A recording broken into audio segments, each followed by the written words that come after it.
बाद हमारे पास क्वेश्चन नंबर 10 आता है। 10th क्वेश्चन का स्टेटमेंट हमारे पास है, देखिए, show that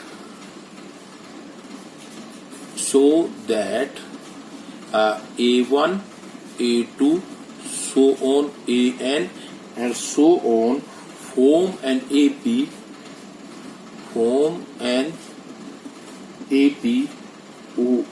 where AN is defined as first हमारे पास है AN इक्वल टू 3 प्लस में 4N और सेकंड में हमारे पास दिया हुआ है AN इक्वल टू 9 माइनस में 5N और यहाँ पे कह रखा है also find the sum of first 15 terms in each case. देखिए दोनों ही केसेस बराबर है, इसलिए हम फर्स्ट पार्ट इसका करते हैं। और फर्स्ट पार्ट में अगर आप देखेंगे तो आपने देखा यहाँ पे AN दिया हुआ है। AN इक्वल टू हमारे पास 3 प्लस में 4N। हमने यहाँ पे N की वैल्यू 1 रखी तो हमारे पास A1 कितना आ जाएगा, 3 प्लस में 4 इंटू 1 दैट इज 7। A2 हमारे पास 3 प्लस में 4 इंटू में 2 दैट इज 11। A3 अगर हम निकालेंगे तो 3 प्लस में 4 इंटू में 3 that is 15 and so on. तो यहाँ पे हमने देखा A2 माइनस में A1 दैट इज 11 माइनस में 7 4 और A3 माइनस में A2 that is 15 minus में 11 that is also 4. So it is an AP. So it is an AP. यानी कि जो nth टर्म दी हुई है इससे जो फॉर्म होने वाली है सीक्वेंस वो एक AP है। अब ये एक AP है तो हमने इसकी 15th टर्म का सम निकाला। S15 is equal to 15 by 2 into में 2A, तो 2 इंटू A कितना है 7 प्लस में 15 माइनस में 1 इंटू D हमारा कितना आया है 4। जब हम इसको सिंप्लीफाई करेंगे तो ये आएगा हमारे पास 15 बाई 2 इंटू में 14 प्लस में 56 और इसको अगर हम सिंप्लीफाई करेंगे तो 15 बाई 2 इंटू में 70 और ये हमारे पास आ जाएगा 525।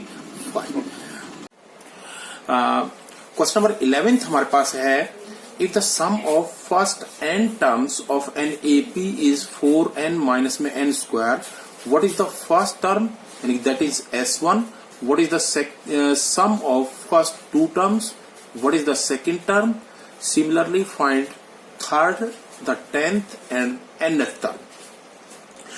हमारे पास यहाँ पे सम ऑफ n टर्म्स यानी कि SN हमारे पास यहाँ पे गिवन है 4n माइनस में n स्क्वायर। तो यहाँ पे हमने n की जगह पुट किया 1 यानी कि S1 दैट इज 4 इंटू में 1 माइनस में 1 का स्क्वायर, 4 माइनस में 1 इक्वल टू 3। S1 का मतलब है एक टर्म का जोड़। एक टर्म का जोड़ का मतलब यानी कि फर्स्ट टर्म A या A1 जो भी हम इसको नाम दे। फिर हमने निकाला इसमें n की जगह हमने पुट किया 2 तो ये आएगा हमारे पास 4 इंटू 2 माइनस में 2 का स्क्वायर दैट इज 8 माइनस में 4 और इक्वल टू 4। S2 का मतलब हो गया कि दो टर्म्स का जोड़ का मतलब फर्स्ट टर्म और सेकंड टर्म। अगर हम S2 में से S1 माइनस कर देंगे यानी कि इसमें S2 में 2 टर्म है, फर्स्ट टर्म और सेकंड टर्म, इसमें से अगर हम फर्स्ट टर्म माइनस कर देंगे तो हमारे पास सेकंड टर्म बच जाएगी। तो हम ये यहाँ पे ये लिख सकते हैं कि A2 equal to S2 minus में S1 दैट इज 4 माइनस में 3 और 4 माइनस 3 इज इक्वल टू 1 यानी कि ये हमारे पास सेकंड टर्म आ गई। अब और ये हमारे पास है फर्स्ट टर्म। अगर हम सेकंड टर्म में से फर्स्ट टर्म माइनस कर दें तो हमारे पास क्या आ जाएगा, common difference d equal to a2 minus में a1, दैट इज 1 माइनस में 3 इक्वल टू -2। हमारे पास -2 जो है वो कॉमन डिफरेंस आ गया। अब हमने निकालने क्या है यहाँ पे, what is the second term, sorry second term तो हमारे पास निकल गई, what is the third term, यानी कि a3। थर्ड टर्म जो है वो हमारे पास क्या होगी, a प्लस में 2d, और a हमारे पास कितना है 3, और प्लस में 2 इंटू डी है हमारे पास -2, दैट इज 3 माइनस में 4 इक्वल टू -1। उसके बाद हमने 10th टर्म निकालनी है, a10 जो है वो हमारे पास आएगा a प्लस में 9d। a हमारे पास कितना है यहाँ पे, a हमारे पास है 3 प्लस में 9 इंटू डी है -2, और ये हमारे पास आ जाएगा 3 माइनस में 18 इक्वल टू -15। उसके बाद हमने nth टर्म निकालनी है, an हमारे पास क्या होता है, a प्लस n माइनस में 1 इंटू डी। तो a हमारे पास 3 प्लस में n माइनस में 1 इंटू में -2, और इसको हम सिंप्लीफाई करेंगे तो 3 माइनस में 2n प्लस में 2, and that comes out to be 5 minus में 2 है। उसके बाद हमारे पास क्वेश्चन नंबर 12 आता है। क्वेश्चन नंबर 12 है, find the sum of the first 40 positive integers divisible by 6। 6 से डिवाइड होने वाले पहले 40 पॉजिटिव इंटीजर्स का हमने सम निकालना है। तो द पॉजिटिव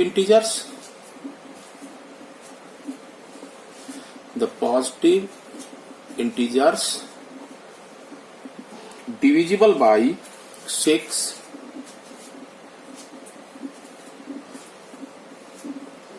आर कौन कौन से हैं, 6, 12, 18, 24 and so on.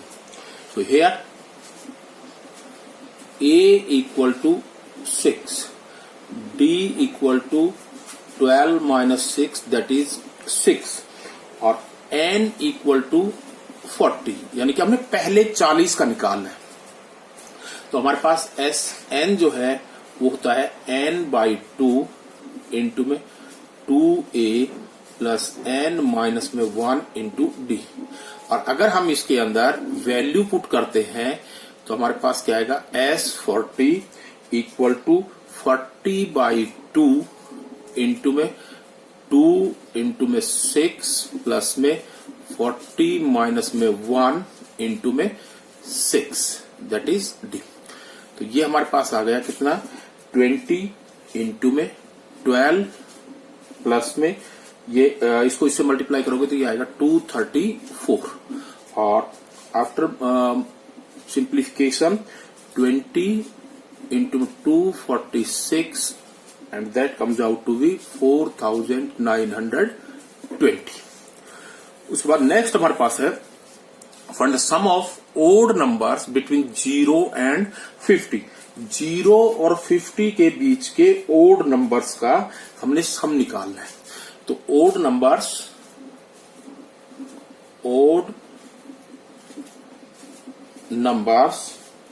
Between 0 and 50 are, देखिए ओड नंबर कौन कौन से हैं, 1, 3, 5, 7 एंड 49। अब देखिए यहां पे हमारे पास ये एक एपी बन गई, और इस एपी का here a equal to 1, d equal to 3 minus 1 equal to 2, और an जो है वो हमारे पास है 49, यानी कि लास्ट टर्म। अब देखिए यहां हमने इसका सम निकालना है, तो पहले हम n निकालेंगे कि इसमें नंबर ऑफ टर्म्स कितनी है। हालांकि हमें पता है कि 0 से लेके 50 तक की जो टर्म्स हैं वो 50 नंबर हैं, उसमें से 50 में से आधे जो है इवन है और आधे ओड है, दैट इज 25 इवन 25 ओड।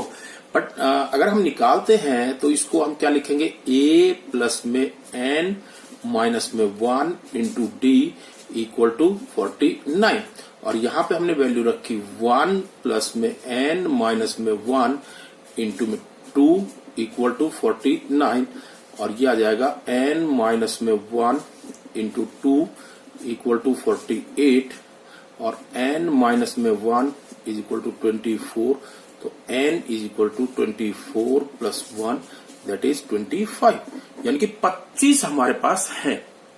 हमने उन 25 नंबर्स का सम फाइंड आउट करना है। तो अब हमने S25 अगर हम निकालेंगे तो S25 हमारे पास आ जाएगा 25/2 इंटू में 2a प्लस में 25 माइनस में 1 इंटू में d दैट इज 2, और ये हमारे पास आ जाएगा 25/2 इंटू में 2 प्लस में ये करेंगे तो कितना आ जाएगा 48, और ये आ जाएगा 25/2 इंटू में 50 that comes out to 25 into 25 equal to 625। उसके बाद हमारे पास क्वेश्चन नंबर 15 आता है। क्वेश्चन नंबर 15 में हम देखेंगे कि a contract on construction job specifies a penalty for delay of completion beyond a certain date as follows: ₹200 for the first day, ₹250 for the second day, ₹300 for the third day, etc. The penalty for each succeeding day being ₹50 more than the preceding day. How much money the contractor has to pay as penalty if he has delayed the work by 30 days. वही कह रहा है कि एक contractor ने कोई job लिया है और उस जॉब की ये शर्त है कि अगर वो उसको डिले करता है, काम लेट करता है, तो पहले दिन के 200 रुपए पेनल्टी लगेगी, उससे अगले दिन की 250 रुपए लगेगी, उससे अगले दिन की 300 लगेगी। यानी कि कहने का मतलब है कि जो भी आगे आने वाला दिन है उसकी 50 रुपए पेनल्टी बढ़ती चली जाएगी।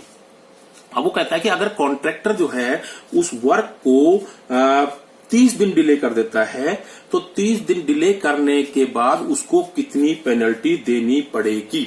हियर ए इक्वल टू ₹200 200 रुपए है। डी जो है वो कितनी है 250 माइनस में 200 दैट इज 50 रुपीज, और एन जो है वो कितना दिया हुआ है 30, यानी कि 30 दिन तक उसका वर्क डिले हुआ है, तो 30 दिन की पेनल्टी हमने निकालनी पड़ेगी। तो S30 यानी कि 30 दिन का हमने पैसा टोटल करना है, दैट इज 30/2 इंटू में 2a प्लस में 30 माइनस में 1 इंटू में d। जब हम इसको कैलकुलेट करेंगे तो ये आएगा 50, 400 प्लस में 1450 और दैट इज 15 इंटू में 1850 and that comes out to be 27,750 rupees, that is the delayed payment.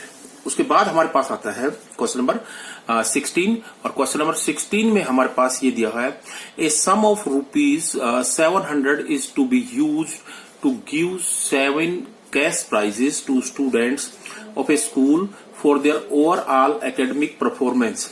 If each prize is ₹20 less than its preceding prize, then find the value of each of the prize. वो कहता है किसी school के अंदर 7 prize देने हैं और 7 prize की टोटल जो कैश वैल्यू है वो 700 है, लेकिन उसमें ये भी एक शर्त है कि हर प्राइज दूसरे प्राइज से 20 रुपए कम है, यानी कि फर्स्ट प्राइज से सेकंड प्राइज 20 रुपए कम है, सेकंड से थर्ड प्राइज 20 रुपए कम है। इस टाइप से उन्होंने प्राइजेस की वैल्यू रखी हुई है। तो here S7 is equal to 700, यानी कि 7 प्राइजेस का जो सम है वो 700 है, और D इज इक्वल टू -20, यानी कि लेस है अमाउंट, तो इसलिए हर एक में कम होता जाता है, इसलिए माइनस साइन है।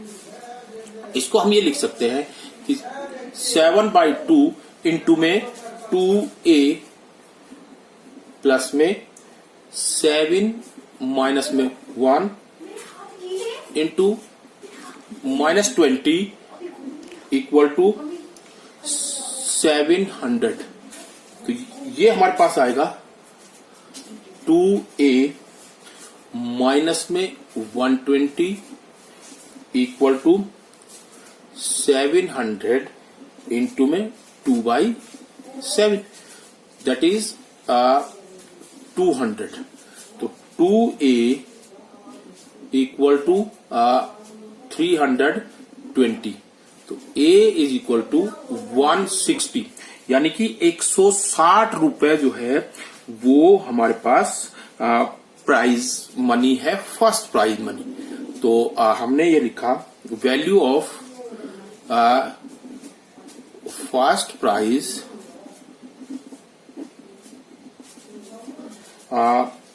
Equal to ₹160, value of second prize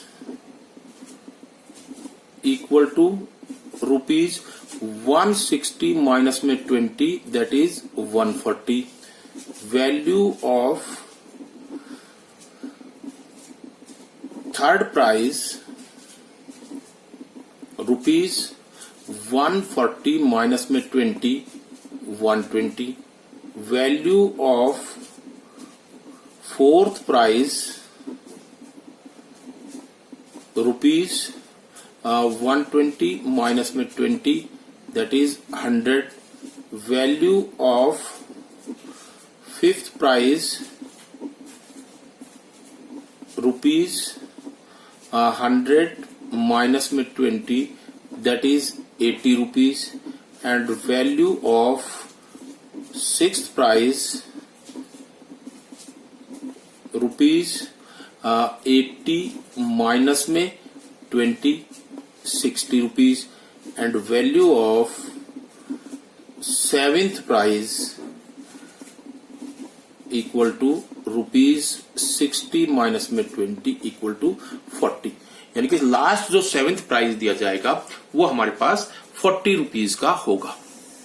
उसके बाद नेक्स्ट हमारे पास क्वेश्चन है, in a school students thought of planting trees in and around the school to reduce air pollution. It was decided that the number of trees that each section of each class will plant will be the same as the class in which they are studying.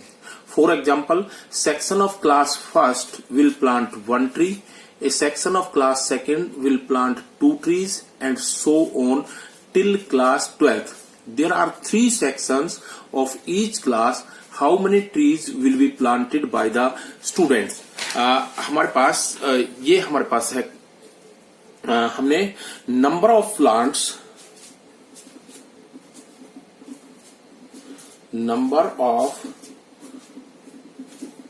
Plants planted by students of class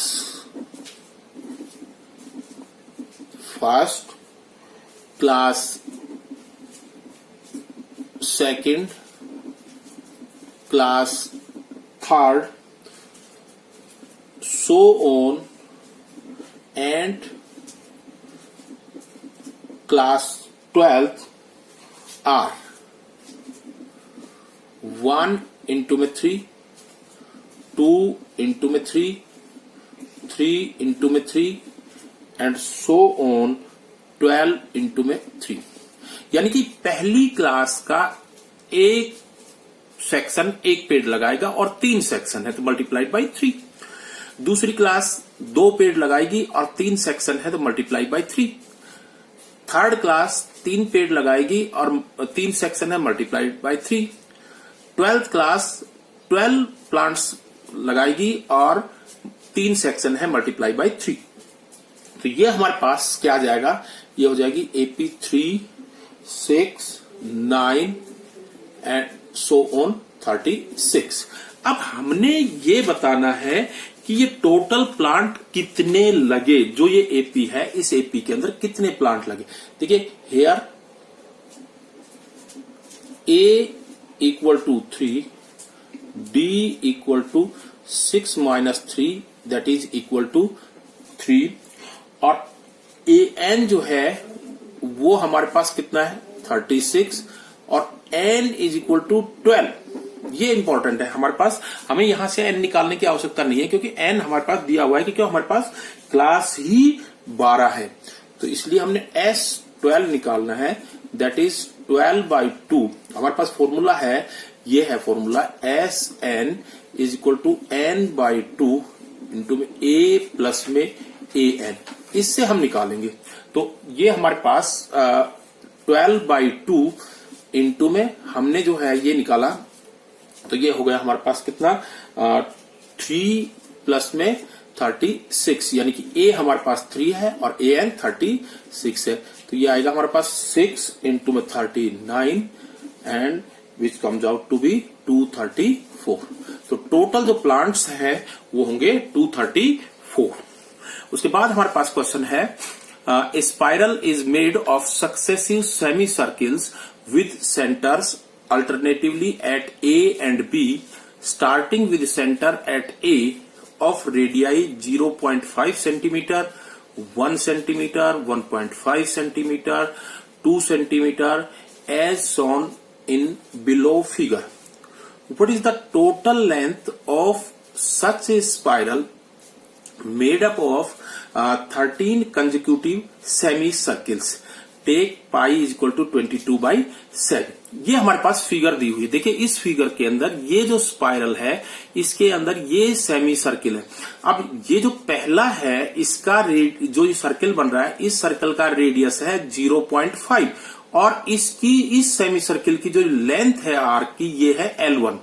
इसी तरह से ये जो दूसरा semi circle है इसकी जो radius है वो है 1 और इसकी लेंथ है L2। इसी तरह से ये तीसरा है इसकी है 1.5 रेडियस और इसकी L3 है। चौथा जो बन रहा है ये इसकी जो है 2 सेंटीमीटर है और L4। इस तरह से वो बढ़ता जाता है। हमने 13 जो है ना कंजिक्यूटिव जो है स्पाइरल है उनका वो फाइंड आउट करना है। तो हमने यहां पे लिखा length of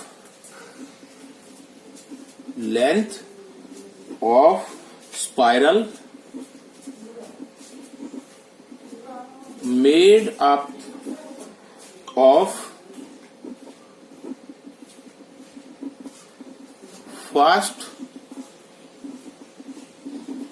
semicircle equal to pi multiply में 0.5 is equal to 0.5 pi centimetre, क्योंकि हमारे पास सेमी सर्कल का वो क्या होता है पाई are circumference.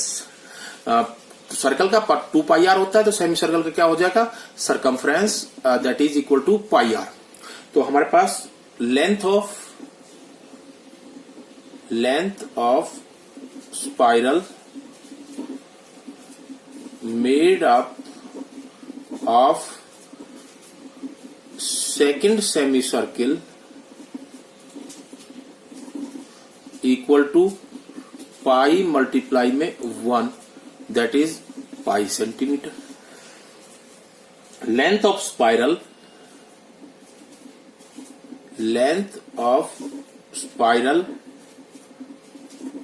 Made up of 13 semi circle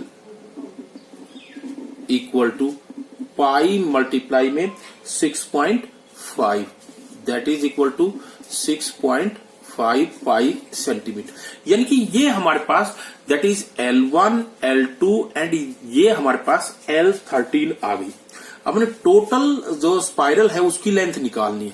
तो टोटल लेंथ जो है वो हमारे पास क्या आ जाएगी, टोटल लेंथ आ जाएगी 0.5 पाई प्लस में पाई प्लस में आगे अगर हम लेते हैं तो तो ये आएगी 1.5 पाई प्लस में सो ऑन प्लस में लास्ट जो है वो 6.5 पाई।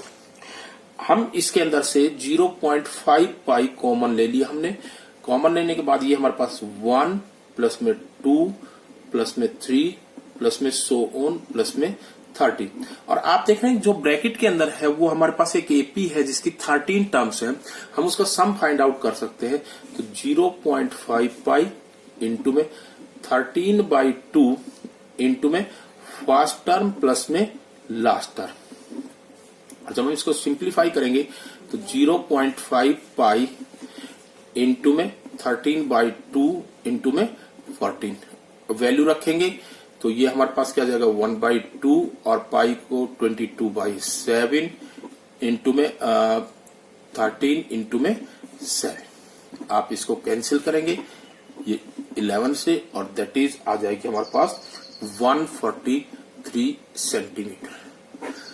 थैंक यू स्टूडेंट्स, आपको मेरी ये वीडियो कैसी लगी? अगर आपको ये मेरी वीडियो पसंद आई तो मेरे चैनल को सब्सक्राइब कीजिए और मेरी वीडियो को लाइक कीजिए।